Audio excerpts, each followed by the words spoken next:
अस्सलाम वालेकुम रहमतुल्लाहि वबरकातुहू। DNS डिवाइडेड नेजल सिप्टम यानी नाक की दरमियान वाली हड्डी जो सी फ्लेक्सिबल नरम हड्डी है, कार्टिलेज इसको कहा जाता है, इसका बढ़ जाना या टेढ़ा हो जाना DNS कहलाता है। DNS की पहली वजह जेनेटिकल मोरूसी है, यानी फैमिली में नस्ल ब नस्ल ये प्रॉब्लम चलते रहना, और इसके अलावा नाक पे चोट लगना, एक्सीडेंट, मुक्का, फुटबॉल, चोट की वजह से हड्डी का टेढ़ा हो जाना, डिसलोकेट हो जाना, अपनी जगह से हट जाना, या टूटने के बाद हड्डी जुड़ जाए और उसमें टेढ़ापन बरकरार रहे। फिर सोने की करवट जो सी है, किस करवट पेशेंट सोता है और नाक पे प्रेशर आता है, उसकी वजह से भी अगर ये प्रेशर बरकरार रहे काफ़ी लंबा अरसा तो नाक की हड्डी टेढ़ी हो सकती है। बाज़ बच्चे मुंह के बल सोते हैं और नाक पे प्रेशर आता है, उससे भी नाक की हड्डी टेढ़ी हो जाती है। पुराना नज़ला ज़ुकाम भी मुतासर करता है नाक की हड्डी को, और नाक की हड्डी को नॉर्मल सीधा होना चाहिए, लेकिन जब ये टेढ़ी हो जाती है तो क्या सूरत हाल होती है इंटरनली, वो मैं आपको बताता हूँ। हड्डी कैसे नज़र आती है अंदरूनी तौर पे। इस तस्वीर में C टाइप DNS है। ये हड्डी जो सी नॉर्मली सीधी होनी चाहिए, लेकिन ये C टाइप टेढ़ी है। ऐसी सूरत में नाक का ये नथना, इसमें ब्लॉकेज होगी और इसमें हवा नॉर्मल जाएगी। ये C टाइप है। फिर C टाइप उल्टा भी हो सकता है, जैसे इस तस्वीर में है ये। ऐसी सूरत में ये नथना खुला रहेगा और ये नथने में ब्लॉकेज होगी। ये कर्व जो सा है इस तस्वीर में ज़्यादा है, अगर इससे कम हो तो उंगली डालने से, इस नथने में उंगली डालने से ये कर्व जो सा है वो अपनी जगह तब्दील कर लेता है। अगर ऐसे है तो इधर उंगली डाली जाए तो ये ऐसे हो जाएगा, और अगर इधर उंगली डाली जाए तो ये ऐसे हो जाएगा। ये कर्व जो सा है जगह तब्दील कर सकता है, क्योंकि ये कार्टिलेज जो सी फ्लेक्सिबल है, हड्डी जो सी फ्लेक्सिबल है। फिर ये जो सी है S टाइप DNS है। इस हड्डी को नॉर्मली सीधा होना चाहिए, लेकिन ये S की टाइप टेढ़ी है। ऐसी सूरत में ये नथना जो सा यहाँ से ब्लॉक होगा, यहाँ से हवा कम जाएगी, और ये नथना इधर से ब्लॉक होगा। दोनों नथने जो से, दोनों नाक साइड जो सी वो बंद महसूस होंगे। इसको कहते हैं S टाइप DNS। फिर एक ये सूरत हाल हो सकती है इंटरनली डिसलोकेट DNS। इस हड्डी को नॉर्मली सीधा होना चाहिए ऐसे, लेकिन ये डिसलोकेट अपनी जगह से हट गई है और टेढ़ी है। ऐसी सूरत में ये नथना जो सा है इसमें ब्लॉकेज होगी और इसमें हवा नॉर्मली आएगी।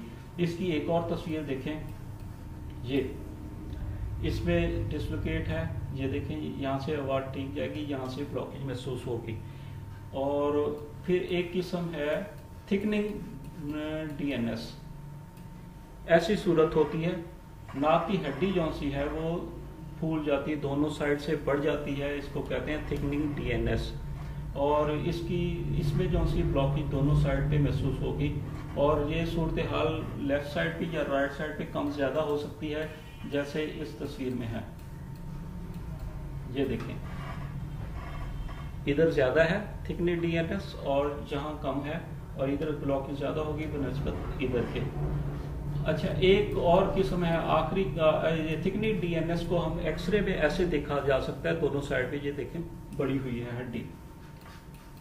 फिर एक है शिफ्टर DNS। ये देखें, ये नॉर्मली इस हड्डी को सीधा होना चाहिए, लेकिन ये ऐसे टेढ़ी है, C से बहुत ज़्यादा टेढ़ी है और V की शक्ल बन गई है ये यहाँ से।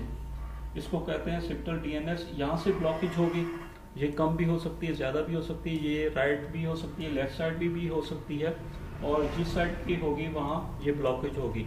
और ये सूरत हाल होती है। ब्लॉकेज की अलामत तो मैंने बता दी कि तमाम DNS में ब्लॉकेज तो लाजमी होती है। इसके अलावा अलामत क्या होती हैं वो अर्ज करता हूँ।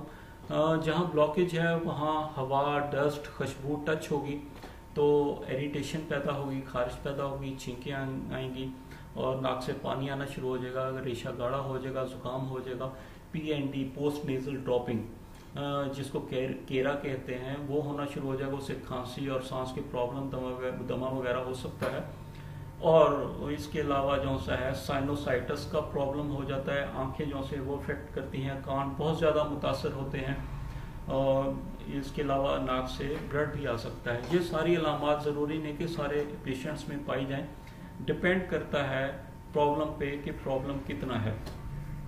इलाजों से ऑपरेशन मसले का हल नहीं है, होम्योपैथिक से ये प्रॉब्लम खुदा के फजल से ठीक हो जाता है।